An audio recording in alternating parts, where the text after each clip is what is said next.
शाहरुख खान, अजय देवगन और टाइगर श्रॉफ, इन तीनों के चेहरों का रंग विमल पान मसाला से भी ज्यादा लाल हो चुका है, क्योंकि इस बार इनका पाला पड़ गया है महाराष्ट्र के असली सिंघम आईएएस अधिकारी तुकाराम मुंडे से।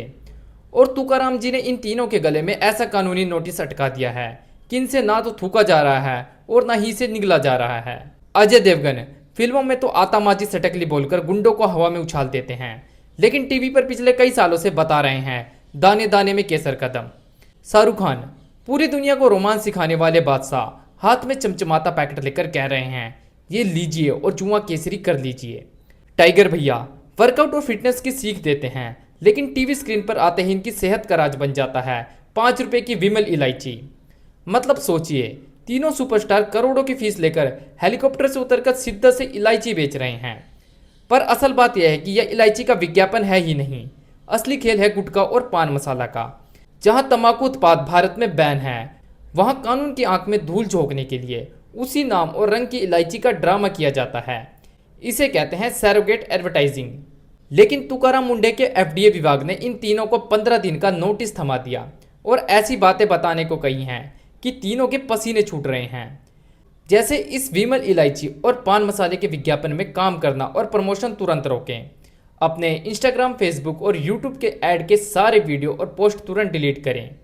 टीवी या इंटरनेट पर इसके आगे के किसी भी टेलीकास्ट में सहयोग देना बंद करें। इस ऐड के बदले जो करोड़ों का चेक मिला उसका एग्रीमेंट और कॉन्ट्रैक्ट टेबल पर रखो। विज्ञापन बनाने वाली एजेंसी और ब्रांड मालिक का पूरा ब्यौरा सरकार को दो। ऐड साइन करने से पहले क्या अपनी तरफ से जांच की थी कि क्या बेच रहे हैं? ये ऐड किन किन टीवी चैनलों और डिजिटल प्लेटफॉर्म पर दिखाई गई, उसकी तारीखों के साथ पूरी लिस्ट दें। साबित करके दिखाओ कि विमल इलायची सच में दुकान पर बिकने वाला कोई प्रोडक्ट है या सिर्फ गुटखा बेचने का एक बहाना। अगर 15 दिनों में इन तीनों ने सही जवाब और कागजात नहीं दिए तो कानून के तहत इनकी जेब और करियर दोनों पर भारी चोट पड़ सकती है। कंज्यूमर प्रोटेक्शन एक्ट 2019 के तहत पहली बार दोषी पाए जाने पर 10 लाख तक का जुर्माना और 1 साल तक की किसी भी ब्रांड का विज्ञापन करने पर सरकारी बैन लग सकता है। और अगर दोबारा ऐसी गलती की तो जुर्माना 50 लाख और बैन की अवधि 3 साल तक बढ़ाई जाएगी।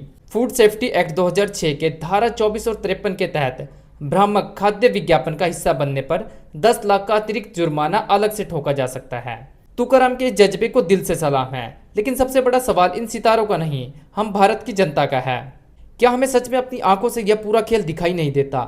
वे तो करोड़ों कमाकर अपनी तिजोरी भर रहे हैं और हम उनके डायलॉग पर रील बनाकर खुश हो रहे हैं। इसलिए आंखें खोलिए और ऐसे छलावे वाले विज्ञापनों पर ताली बजाना बंद कीजिए। आप क्या सोचते हैं इस बारे में मुझे कमेंट में जरूर बताएं।